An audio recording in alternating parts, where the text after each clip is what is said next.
Today's episode is brought to you by AOS Kitchens, the South's leading outdoor kitchen design and installation specialists.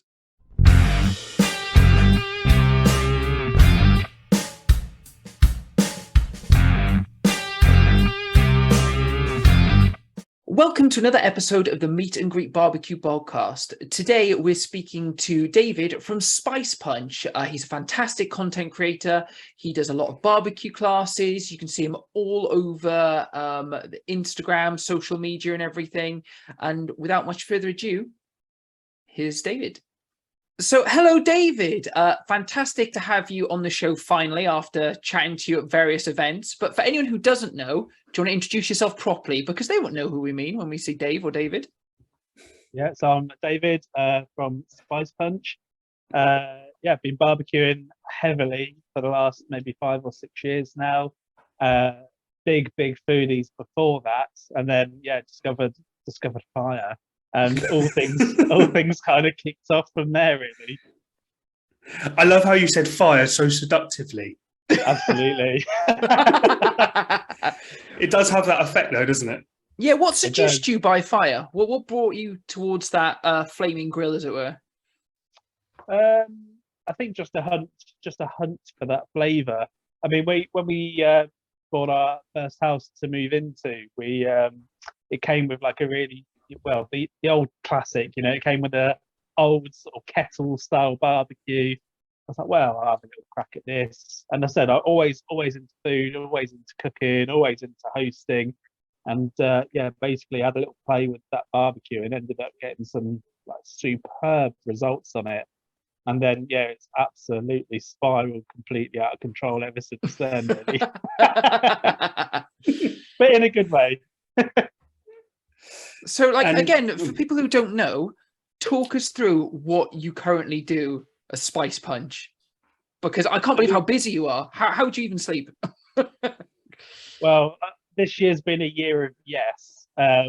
So we've kind of said yes to pretty much every opportunity that came up. So we've been really enjoying kind of the theory of barbecue the last few years. Going out to sort of different restaurants and stuff. We lived in London for a bit and then moved a bit more rural up in Cambridgeshire. And there's not kind of as much choice, but I will still want the same flavour and I still want the same kind of foods and I still want to try and hunt down, all those sort of recipes and techniques. So things then kind of spiraled out of control. So we now make sausages, we make bacon, we make pastrami, as well as your briskets, your pulled pork. Kind of do some fun little butchery type stuff. All kind of really interested in the theory. And then this year specifically, we've done an awful lot of trying to feed other people. So we've done quite a lot of barbecue schools. So we've been working with the barbecue company. We've got a class next week at SoCal. But the Shack MK guys, we've been doing an awful lot of classes with them, and my God, it's so much fun. Just just going from your backyard, friends and family and colleagues, and like we have a good party at home. But turning that into kind of teaching people and getting that one-to-one feedback has been it's just been brilliant. Trying to give people that confidence to try new things, or just if they've just bought a barbecue, not quite sure how to use it, to try and give them a lot of different sort of skills and techniques that they can apply. It's been bonkers this year. For you, what would you, if I was that person that you saw, you were doing a demo or a masterclass, if I'm that beginner barbecuer, what would be the core piece of advice that you would give to someone? So I think it's some of the classics. So cook to temperature, not to time. That's all you need to worry about. Cooking is just temperature and time. Obviously slightly different tweaks and versions of it, but cook to temperature, not to time, and that will basically see you through most scenarios. On the classes, we do a bit of smoking, we do a bit of grilling, we do sauces, we do sides, we do veg. We we do all the classics like your we do barbecue ribs, we do chicken wings, we do smash burgers. but we do 3 different steaks cooked 3 different ways, and we kind of, you get all these lovely snacks throughout the day, and then at the end we kind of put a whole meal together. So there's like a dinner plate. We've got a butterbean mash puree, a bit of chimichurri or romesco, some nice slices of steak, some charred hispy cabbage. And we really say to the guys that if I can teach all of this stuff in the class, and also present like a really nice plate of food that you guys could cook at home, if you just do one of those things and you do it well, like, you can absolutely, if I can do it with a class of 10, 12 people, you can do it at home with all the time in the world, no problem. Do you are you a chef, or have you been within catering in your kind of day job? No, well, so I did. Coming out of school and stuff, I worked in the pub for a little bit. So working the grill or the pass, or that kind of thing. When I was a long time ago now, sort of 17, 18, 19, that kind of age. But it did teach you a lot of skills. So I used to have a party trick. Don't ask me to do it like now, but I used to be able to do a. Depends how PG it is. No, it was all right. It was a cut. I used to be able to cut a whole cucumber blindfolded in 4 seconds. With the old speed chopping. Yeah. Wow. Because it's all about feel. It's not about watching it. If you get the angle of the knife, and your fingers positioned in the right way, it's about feel rather than looking at it. So that used to be good until the pub manager walked in and saw that. That's an insurance nightmare. Yeah, I got a bit of a bollocking for that one. But I don't think I could trust myself. I just love the passion that you have for food. And like, on a separate note, us walking around the shows that you've seen Owen and I do, sometimes inebriated, sometimes not. But everyone you speak to who knows their barbecue, does a lot of cooking. Examples would be like Urban Streetery, would be like Cornish. Speaking to people like that, you say, so on the circuit, looking at the food people are producing, who should we be speaking to learn more about barbecue? And they say yourself almost all of the time. And I think it's because you understand it's like alchemy when you're talking about like smoking different words or like making bacon. How do you even start doing that and then learning to improve it? Well, I think there's a curve, isn't there? And I quite enjoy learning the techniques. And you start off, super nervous. So take bacon, for example, super nervous. Oh my God, how do I do this? Well, I've got to have this meat in a dry brine or a wet brine. What the hell's the difference? And, you're learning things, you're trying things, like, sure, it's going to go off if it's sitting in a bag for a week. No, it's absolutely fine. And kind of the more you do, the more you learn, the more confident you get. And like, we're just absolutely like effortlessly churning out stuff now. So, bacon, absolutely cracking now, playing with all sorts of different flavors. We've got into sausage the last year or so. Like sausages, SOSIJ. Yes. They're absolutely superb. I'm like, oh God, how does he do it? I'm gonna have a go. So we've started to make some really good sausages now. Pastrami, similar, like Katz's Deli, New York. My God, they know how to make a pastrami. I can't fly 7,000 miles every week to have a nice pastrami sandwich, but it's kind of how can I get that flavour or something like very close to it at home. So we learn how to make pastrami. So it's kind of that curve. You start off really nervous. Is it going to work? Research. Have a go. Usually, because of the amount of research, I do quite enjoy it. You basically don't really have too many fails. You don't really have too many things that don't work. And the flavors that you produce are pretty bloody good. So actually that was really good. So then you maybe tweak the recipe, you tweak the process, and try it again. And again, you usually get like really good results. And then it just becomes effortless. It's that real cycle from complete nervousness to complete effortless. And I quite enjoy that because it's interesting.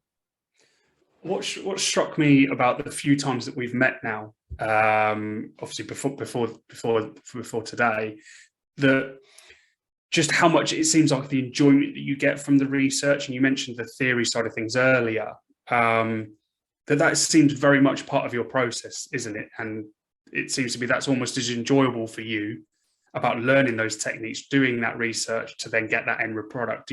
Would you say that you actually enjoy that research element to the dishes and new techniques just as much as actually cooking or learning or delivering those? Yeah, I think so. I think, I mean, when we talk about like the theories of barbecue, you know, you cook to temperature, not to time. Actually, you can barbecue anything. So, you know, ages ago when we started doing the Globaltic competition, we were doing stupid stuff like tempering chocolate on the barbecue just to try and push the limits. And even stuff like that, you know, we did a chocolate course a little while ago. So I now know how to make chocolate and, you know, get a nice good crack and a shine off of, you know, different chocolates. And yeah, why not apply a bit of smoke to it? Why not apply, you know, a little bit of extra smoky flavor through it? And, you know, yeah, pretty much most of the time it comes out like really well. I mean, even stupid stuff like set egg custards and ice creams, you know, we've made it all on the barbecue. It's just, you know, applying those different techniques to a slightly unusual setting. Actually, we've got to elaborate on that a bit more. I think we've tried to talk about desserts. Myself and Dan, hands up, admittedly haven't done that many desserts on the barbecue, and I think it's something that we both want to do. But ice cream, yeah, I say they're not two things, right, that you would assume would go together. No, but it works. So like making you almost make like a custard over the barbecue, but you'll impart some of the flavor obviously by it being cooked over the barbecue. Yeah. So yeah, almost like a set of custard. Then you leave it in the fridge for overnight or a couple of days if you can, so the smokiness settles a little bit. And then you churn it, and yeah, it'll impart like a smokiness to it. Please tell me, and if you haven't, go and do this. Have you tried to make like a maple and pecan smoked ice cream? Because that to me sounds genius. Well, is it on the wheel for later? Let's add that. I'm literally going to go add that now. It's just going to be that. That's what the wheel's going to be. We do Thanksgiving each year with artists and a couple of other of his friends, and it's a really fun dinner because, you know, I'm not like, I usually cook Christmas dinner for my whole family. Thanksgiving, I can put all of those like efforts, and everyone goes absolutely all out for it. I can put all those efforts into one dish. And one year we made like a pumpkin pie ice cream, and that went with a pecan pie. But then we did all the tempered chocolate, like little bonbons with candied pecans coming out of the bonbon, you know, just absolutely ridiculousness. But yeah, that pumpkin spice pumpkin ice cream, that went so well with it. Yeah, so I usually keep things kind of barbecue meaty, savoury related. And I'm more of a savoury boy than a sweet boy. So you'll always see me producing savoury rather than sweet. But yeah, like sometimes we'll play with different ideas and different things. See, this just makes me laugh because, and if people are listening to each of the episodes, they'll know this from a recent episode, but we've just recorded one. And the fail that I talked about on there was the fact that I tried to do cookies on the residual heat that I had from a previous cook on the Kamado. And I just completely misjudged how much heat was still in there and how it would react. So I was like, oh, great, I'm just going to put those on there. I've not done cookies on the barbecue before, but everyone's been telling me use the residual heat, walk away. I'll give it a bit longer because that's what people have said. Come back half an hour later and I've just still got raw cookie dough just sat on there and the temperature has just completely dropped off. So it's always fun to talk to someone who is a master of desserts on a barbecue talking about making ice cream, and I can't do cookies. or you get a black bottom and a soft top. Well, yeah. I've had some scones like that once. Yeah. Was that the Marmite ones? Cheese and Marmite scones, yeah. They were very much, they were stuck to like parchment paper. I couldn't get them off. I had to cut them in half. So I'll see Yeah. if David agrees with me on this, but I've been reading and learning about double indirect as an extra kind of protection to try and stop that burning from the bottom. Because obviously indirect should do that as much as possible, but if you double indirect, it just doubles down on stopping that heat from the bottom. Not that it's worked for me, because when I tried it, it just didn't cook anything. But it's an art to learn. Do you ever do any double indirect at all? I mean, I probably wouldn't call it double indirect, but yeah, maybe put an extra barrier in between. It's a little bit like a mistake people make with pizzas on a Kamado. You've got a lot of heat coming from the bottom, but it's not a pizza oven, so the flame's not coming up and over, and people will often go, "Oh, pizza ovens, they go to 500 degrees. I'll get the barbecue as absolute screaming hot as possible," and you end up with a burnt bottom and a raw top. So, a similar sort of thing would say maybe take the temperature little bit like you just said with the cookies, take the temperature down a little bit further and cook it for a little bit longer. Absolutely perfect for baking, stuff like that. We've done a few tarts of tans, stuff like that, and that's similar. You kind of, it's good to put an extra barrier on it just so that caramel doesn't turn to, complete sort of charredness. It's good to have a little bit more space to play with. And that's always hard work on a barbecue, to turn it out at the end, and then you see what it looks like. What barbecues do you use, David? I don't think we've actually had this conversation before. Yeah, so we've got 3 big green eggs, which is a bit greedy. But we've got the extra large, the large, and the mini max. And you'll never find mold in any of them or anything like that. They all genuinely get used for slightly different things and different applications. So they're all faithful. So the big green eggs, super reliable, super consistent, super economical. If I'm going out a bit later, need to come home, if we're gardening all day, or just doing something else, big green egg, absolutely lovely. It'll sit there all day long. And then again, when we started doing stupid stuff like tempering chocolate and making ice cream, I was like, do you know what? I need a bit more of a challenge now. If we can do this sort of ridiculousness on it, let's try and find a new challenge.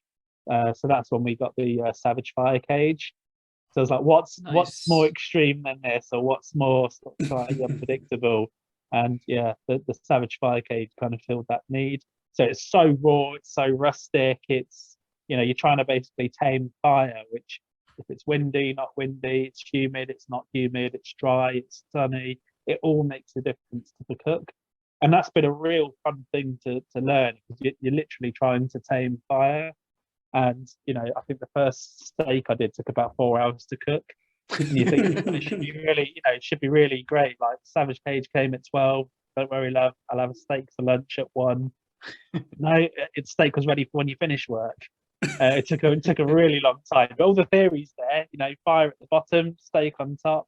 No, you need to really, make a much bigger fire than you think you need. But really different bits of kit. Do you, with your Savage Fire Cage, because I was looking at one, do you have the kind of protectors that go around the side, or have you just got the open cage? So it's just the open cage.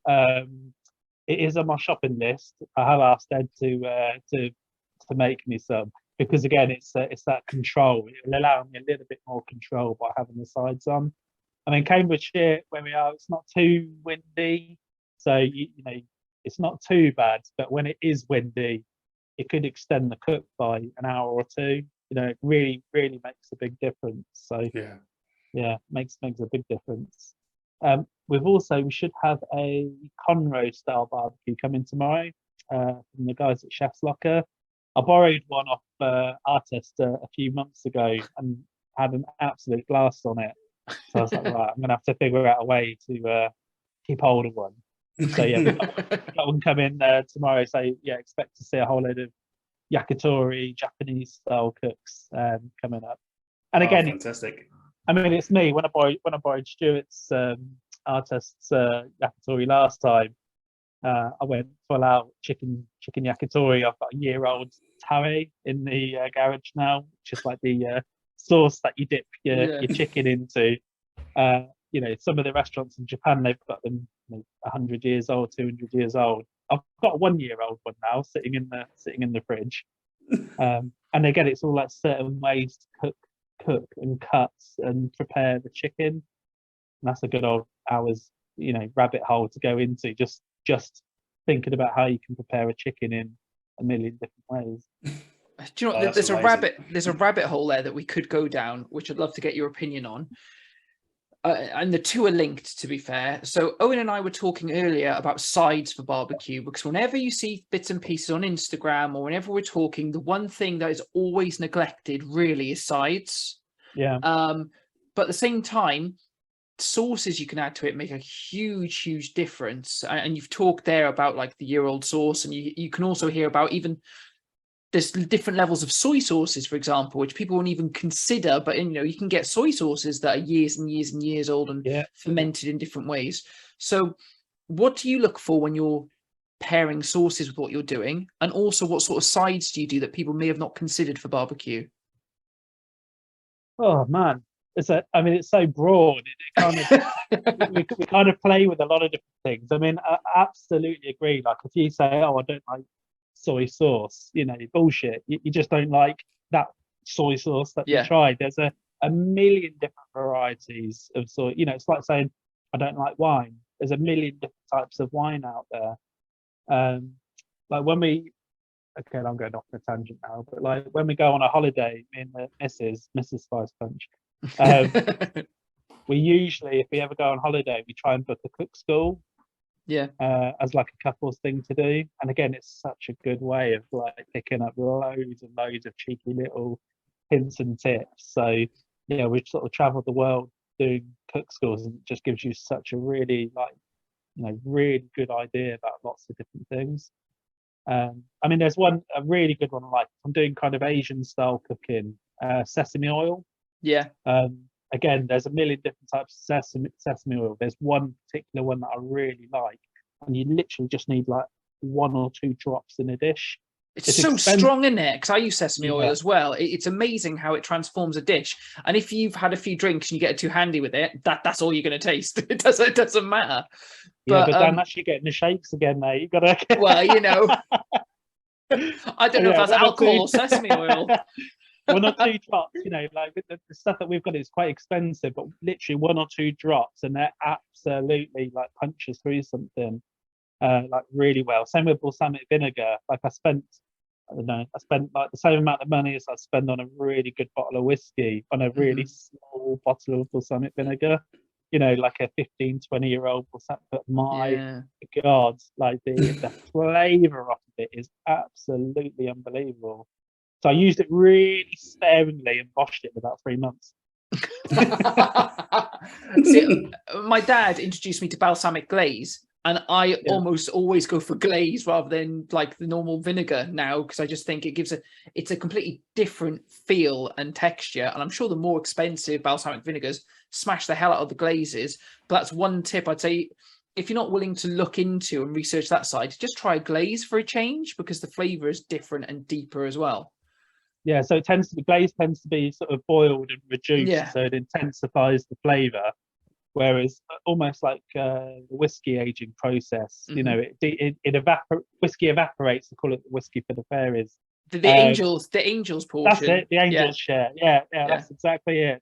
It's the same with the balsamic. So if you're getting basically the glaze is doing the same thing that would happen naturally over 10, 15 years.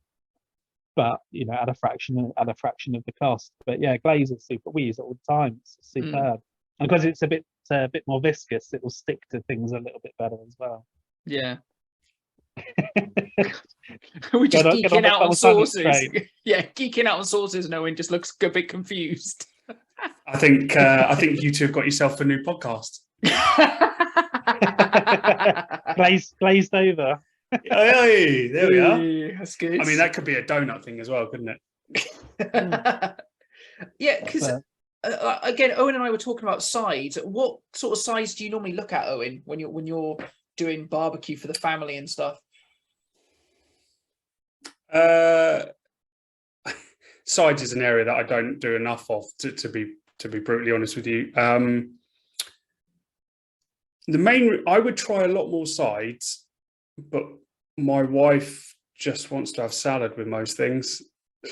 So, I'd love to do, there's loads of stuff, but traditionally, I think if we do some, the particular dish that we've done quite a lot recently is just like, I've forgotten what they're called. It's peanut satay chicken and like Thai style chicken skewers. We did that quite a lot in the summer, but we did like a really nice peanut noodle salad. So you made your own sort of peanut sauce, and so that was a really good side because fresh coriander, spring onions. You're making your own made sort of satay sauce, so it was really kind of pungent.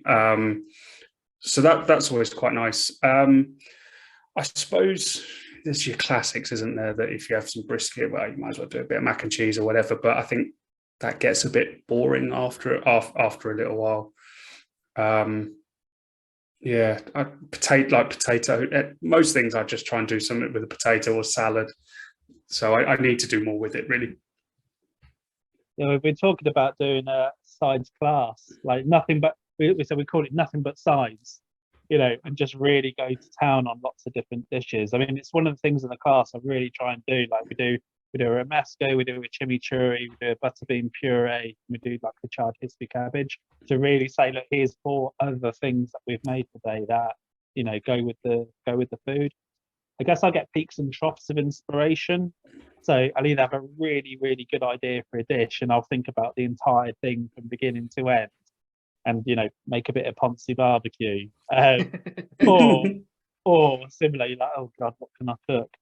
But this sort of time of year when it's getting kind of a bit autumnal, we do a lot of stuff like roast vegetables in the embers.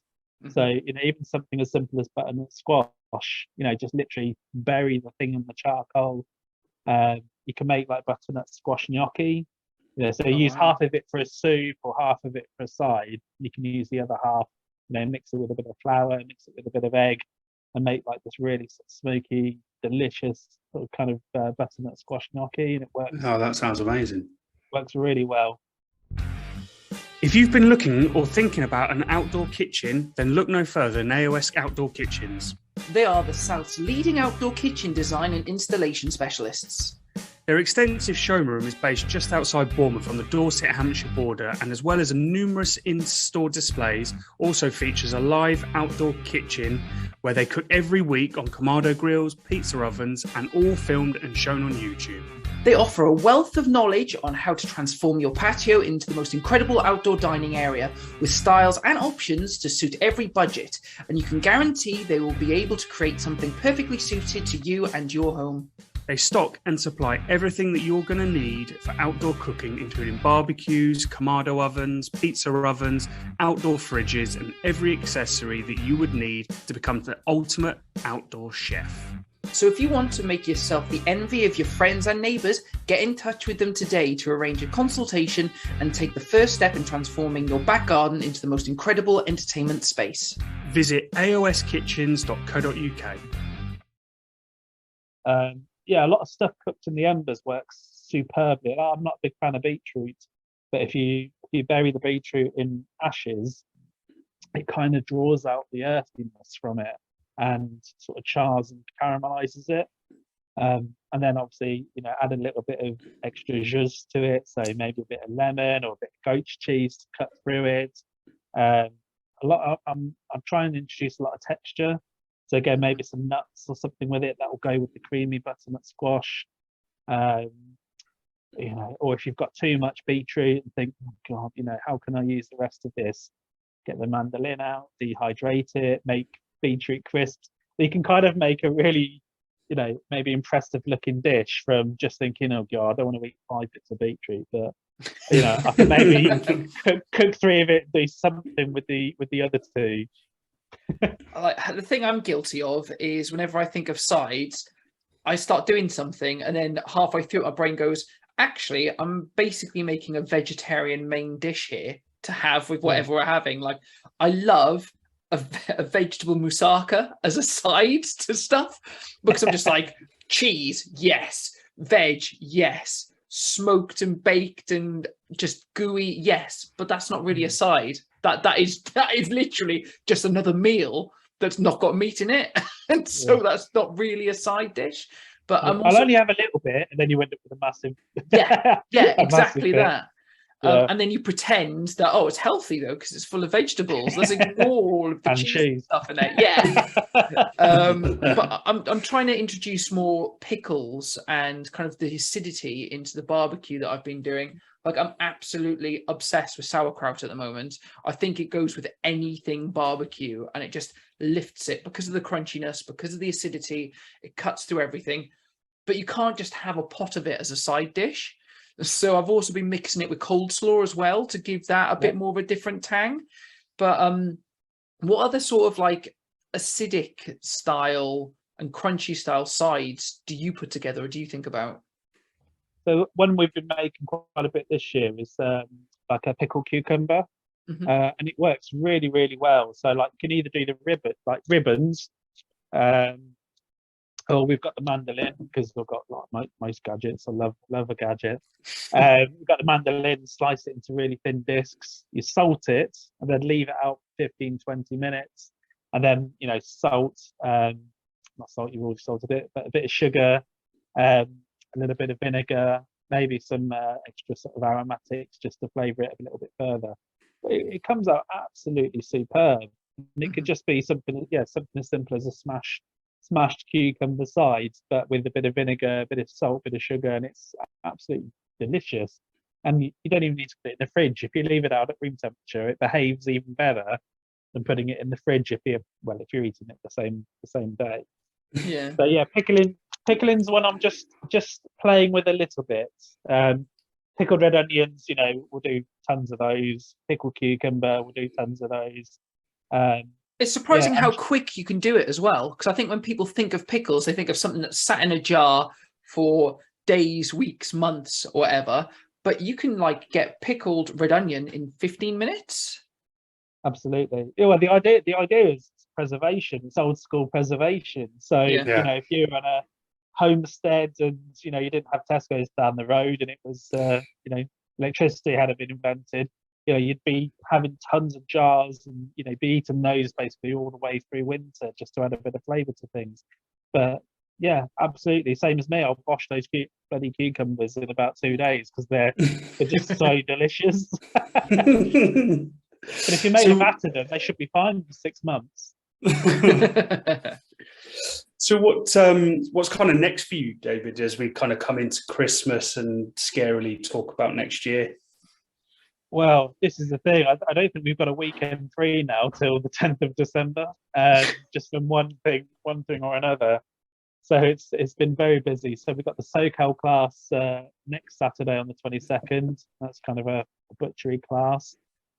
Really looking forward to a Shack MK Christmas special. So nice.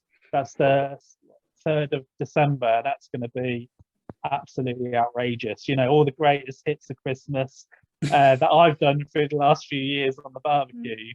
We're going to be sort of teaching people how to do those dishes. In November, we are doing a restaurant takeover. So we've got a local place in town that's bravely going to give us their kitchen on a Sunday night. So I'm really excited, maybe a little bit nervous. So I'm working very hard on the menu and the timings and the presentation of things because it's very different sort of doing a class or your mates in the back garden to sit down paying customers. But yeah, we've got a few different dishes, a few different ideas, and a few tactics that will make it doable. I mean, I've just bought a very fancy bain marie that the phone's actually resting against at the moment because it's in the dining room. But steady for cooking, steady for phones, right? Absolutely. Well, let's hope so. So yeah, but I think we're going to try and do a few more things where we maybe do some events, we do some pop-ups, we do some takeovers. We'll keep the classes going because they're just so much fun. And each class is a slightly different audience, a slightly different feel, but really good fun. So yeah, we'll keep doing that, and yeah, hopefully try and figure out ways to kind of get our food out there a little bit more. So you mentioned Mrs. Spice Punch sort of 10 minutes or so ago. So is Mrs. Spice Punch very much involved in everything that you're doing? She supports in many ways. So we've got a little dog called Brisket. Love it. He's absolute legend. It was Brisket or I can't remember now. Brisket or Louis. Brisket or Louis, and he just responded to Brisket, so that's his name. So she looks after him a lot. She does a lot of taste testing. If there's ever a photo, that must be awful. Oh, it's horrendous. Well, it's quite funny. Sometimes if you're doing, I mean, she gets it now, we're doing it quite a bit. But when we were making bacon, she's like, oh, what are we doing tomorrow? Oh, I'm making bacon. Oh, yes, I'd love a bacon sarnie on Saturday. Yeah, Saturday in a week. Not this Saturday. Yeah. Oh, right, okay. Oh, right, okay. But we're getting there now. But she's got a lot of good ideas and a lot of little stuff. She'll be like, I want to just tweak this a bit or tweak that a bit. So she's not a massive cook herself, but she'll sit there watching Master Chef and Professionals and go, that's not a Sabayon. And then Greg and John Torode are testing it. And they're like, oh, it's not quite right. She just, I knew that. But wait to get in the kitchen and have a go herself. Really, awesome. I mean, this year's been amazing. We've done so many events and stuff, and she's kept the fort running back at home. So yeah, she's allowed me to, enabled me to do all these silly bonkers adventures. I mean, even mad stuff like the pig cook and the lamb cook. We could talk about from this year. She's come to help eat it afterwards, but that's like a good Friday night gone, Saturday day gone, and then we kind of all eat the next day. So yeah, to be able to have the space to do that, she's absolute legend. Should we go on to barbecue bingo and hopefully set you a little challenge? Yeah, let's go for it. But will it be a challenge? That's the thing. So let's share my screen. So for non-regular listeners, thank you for listening, but you should listen more often. This is the part of the show where we get up a roulette wheel and spin it for our guest, and whatever it lands on, we ask them to cook, tag us in it, hashtag barbecue bingo, and it's really to try and get the creative juices flowing. Try something different. So some of the things will be full meals, some of them will be ingredients, but it's how you can incorporate it into your own style of cooking. And it's great to see what all of the guests can put together, being kind of experts on barbecue. So hopefully you can now see the wheel up on screen. And is there anything on there that's exciting for you? Well, I just want to. You did add the ice cream on there. No.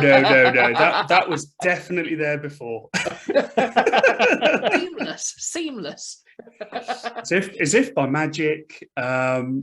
So just to point out, there's one called My Signature Dish, which will actually be your signature dish. So if it lands on that, we'd like you to cook what you're famous for. So what are you famous for?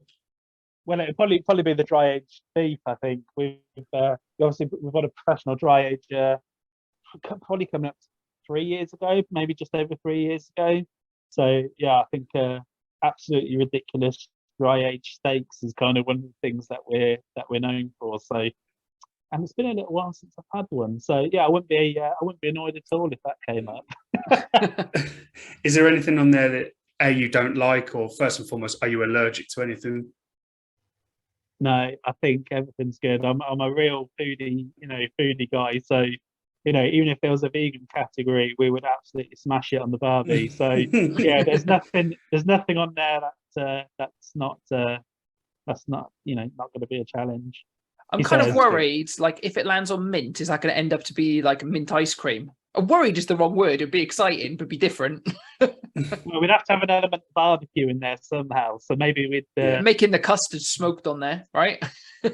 yeah, absolutely. Or maybe we dehydrate the mint leaves and on the barbecue, and then use that and crush it into a powder, and then use that to flavour the ice cream. I'm sure we could have some fun with it. Show off See if- is what I'll say. I'd have just got some mint leaves and just literally touched it over the flames and chucked it in a mojito. Job done. Oh, mojito sounds good though. Mojito ice cream, that could work. That could work. Ooh. Right, let's give it a spin. Let's give it a spin. Ooh. Oh, it's going to be mint. It is. Oh man. Right. We could not Fix. have set that up better. We What's that could pause not. button?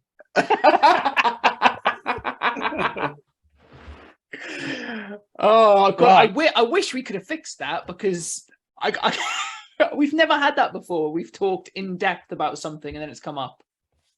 Right, mint it is. We'll have some fun with that one. I've got something coming to mind already. Amazing. perfect. Not to put you on the spot, but the most ambitious person we had who got excited about barbecue bingo did 3 different dishes in one go. Yeah, he did marmalade, and he made a milkshake, marmalade moinks, and I can't remember what the third thing was. But yeah, so all I'm saying is you need to do 5 different things. Or 5 elements. Yeah, Well, exactly. I mean, you've kind of caught my attention with a minty mojito. So again, I might completely change my idea as I start doing my research. But I'm wondering whether I dry age a steak in mojito for 2 or 3 Oh. weeks, and then maybe cook something with so maybe a mojito dry aged steak, and then with a load of other bits and bobs I'll worry about later. But yeah, that's where my mind's going. See, my mind was going maybe making like a mojito style sauce, and then almost like cooking some, chicken or something in a sauce. I was thinking of, because I'm obsessed with desserts at the moment, because I want to be doing one on the barbecue, like a mojito cheesecake smoked on the barbecue. That could work. Yeah, lots of ideas. We could see if it doesn't work. We'll call it a dry aged mojito. Oh no, we don't think so. Steak. Love it. Oh, when you do when you do have that opportunity to cook it, if you could just tag us in on Instagram so that we can retweet it and share it and all that as well. Yeah, absolutely. It's nice to have a little bit of a challenge, a little thing to think about. So yeah, sweet or savory. I know you can really do nice like sugar coated mint. So you make like a crystallized sugar, and it will kind of set the leaves and crystallize them within sugar. So I'm wondering if I do something sweet or something savory, but we'll have a little think. We'll do a few ideas. I can see I can see the cogs going. Yeah. Something that I would love to hear from you, as someone who spends a lot of time doing barbecue, and Owen and I had our mind blown at Sizzlefest recently by something we ate there. What is the best barbecue meal that you've eaten or tasted? Who was it done by, and why was it special? I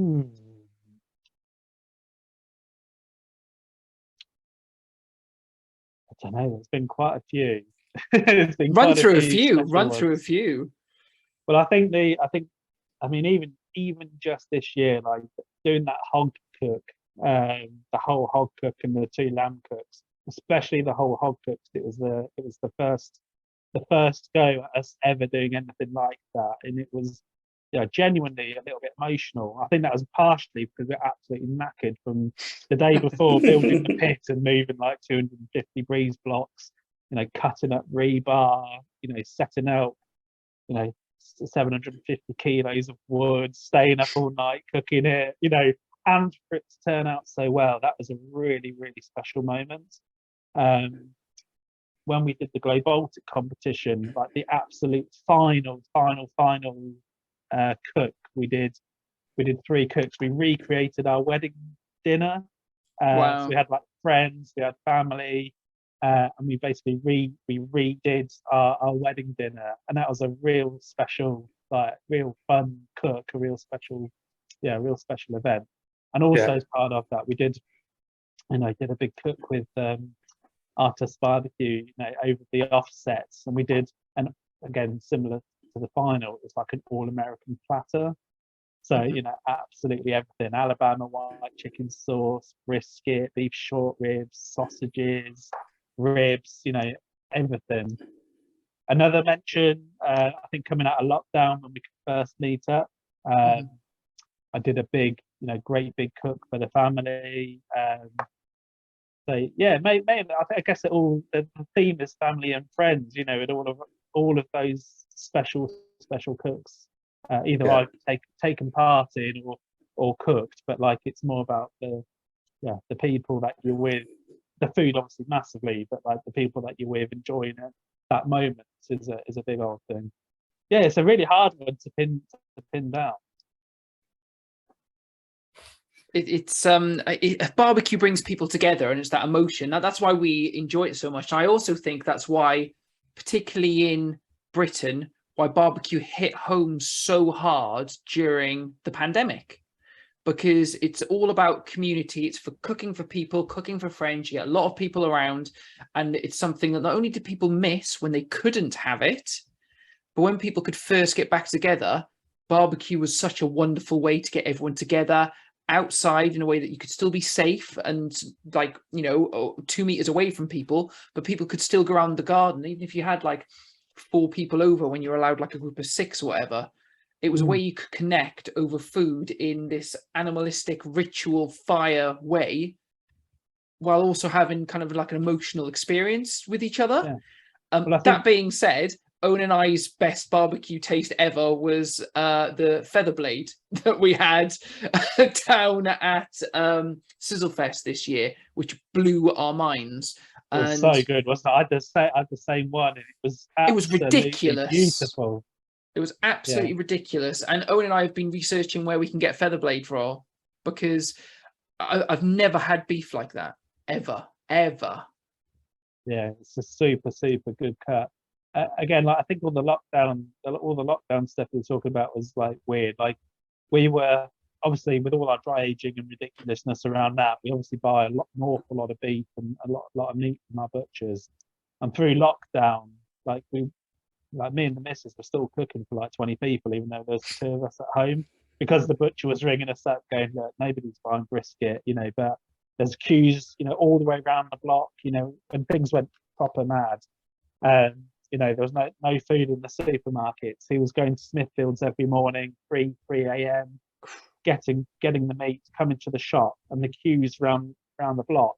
They were literally cutting the beef off the cow. They couldn't even get it quick enough to put in the display cabinet.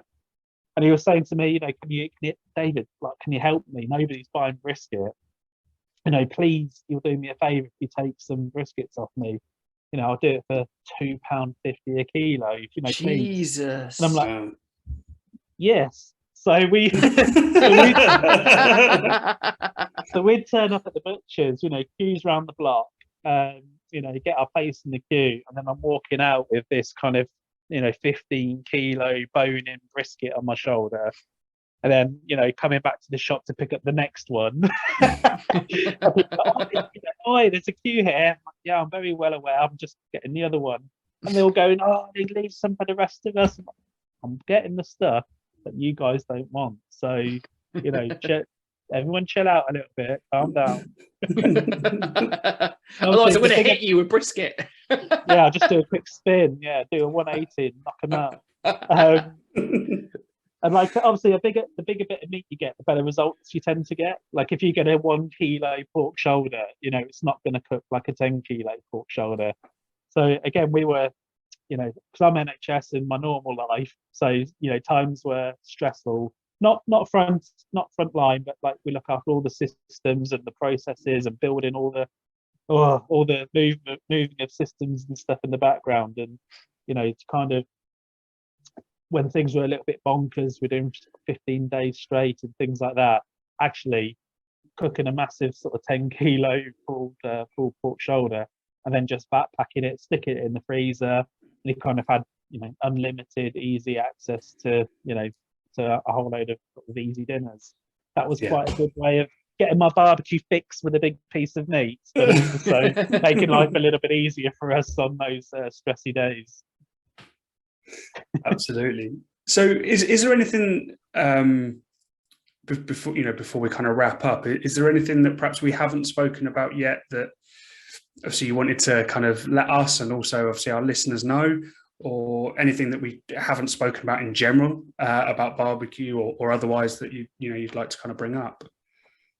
I don't think there's anything sort of we've hinted and looked at a few different bits and bobs. So hopefully next year we'll do a few things that we can kind of hopefully do some pop-ups or takeovers, or try and figure out a way to tease a few more stuff out. We'll carry on with the classes. I think we're going to have a little bit more fun. This year was kind of barbecue basics, and next year we might do tacos, nothing but sides. If we can find the audience, I might do a vegetarian only class, because again, like, I don't know if you guys had any of Dan's food at Sizzlefest. Oh my god, ridiculous. Urban streetery, another level. He's a ledge. Well, loads of the guys are, but like you could see, like a lot of the dishes that he was doing were kind of vegetarian dishes, but just done extremely well. And I don't think I'm anywhere near him, but I can knock out an awful lot of good sides. I think we could do quite a good class just on sides and vegetable dishes.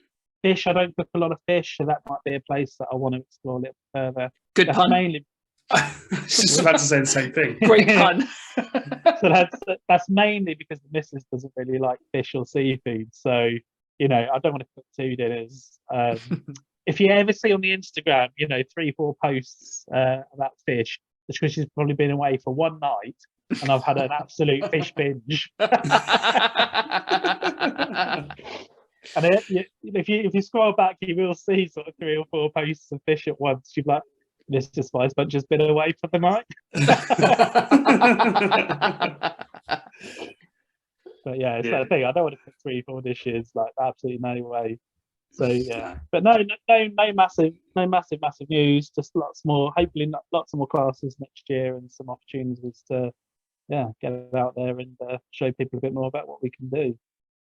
Fantastic. Well, I suppose we've spoken a lot about what you do, but I don't think you or us have actually mentioned where people can find what you do. So how do people find you? Well, I guess most of our stuff's on Instagram, so spice_punch. And again, it's not really, I'm not a big chili, like hardcore chili fan. It's more about punchy flavors. So spice doesn't have to be chili spice. It's kind of where it all came from. Like it's a bit of a flavor punch. So yeah, on there, and spicepunch.co.uk. We're trying to do more on the website. So we've got some lists of kind of equipment that we use, some affiliations that we've now started to get. I'm trying to do a few of the barbecue reviews on there, stuff like that. But yeah, just like Instagram is kind of the main one that we use to update and show people what we do. So yeah, come and check us out on that. And finally, to prove that even you are fallible, what fails have you had on this process of learning and research? Where have there been spaces where perhaps didn't quite go as well as you wanted? Because that's how we all learn at the end of the day, right? Absolutely. I mean, again, I'm a real fanboy of the theory. So, I don't like to fail. So I try and do as much research as possible. The only one I can really think of more recently is I tried to when we were doing that lamb cook recently over the pit, we all came home, with like a 5-kilo bag of lamb because I couldn't eat a whole lamb. So we all came away with a really good doggy bag of lamb. And like when we're doing the cook, I was like, no, I've got to do something like fun and different with this lamb. So I did a lamb biryani sausage. Wow. So I made a whole biryani and used a little bit of fresh lamb and the pit lamb and put it into a sausage. And the mistake I made, I got my maths slightly wrong. I made an incredibly incredibly salty sausage, and I think I had to go.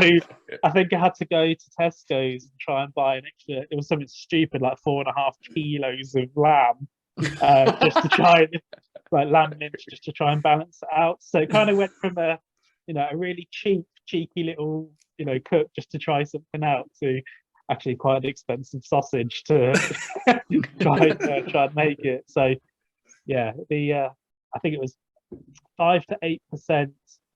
5 to 8% of the meat should be flavorings, and I think I put 5% salt in it instead by accident. So it was pretty rank, but we managed to balance it out in the end, and it works. But yeah, just double check my maths before before committing.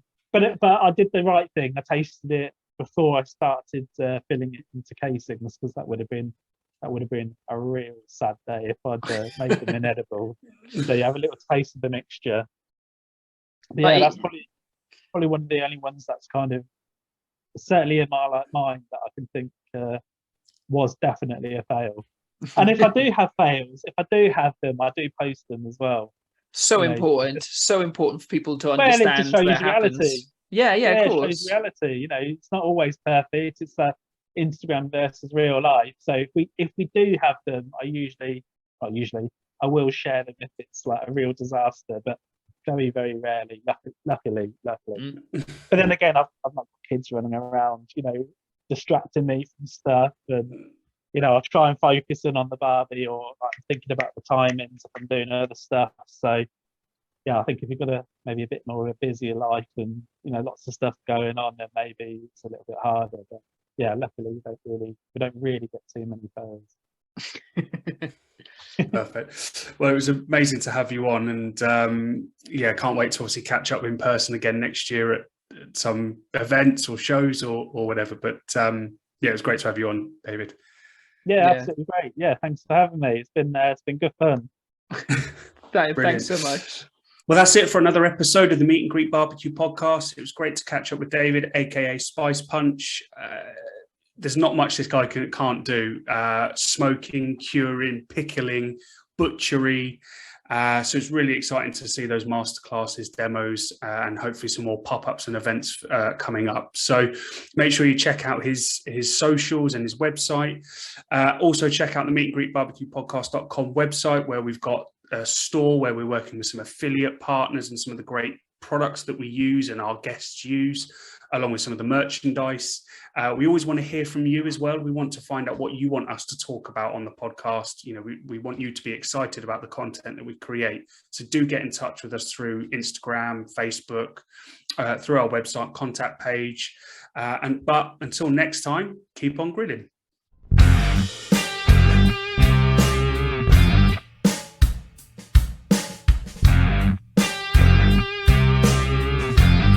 Today's episode of the Meet and Greet Barbecue Podcast is brought to you by AOS Outdoor Kitchens. They are the South's leading outdoor kitchen design and installation specialists.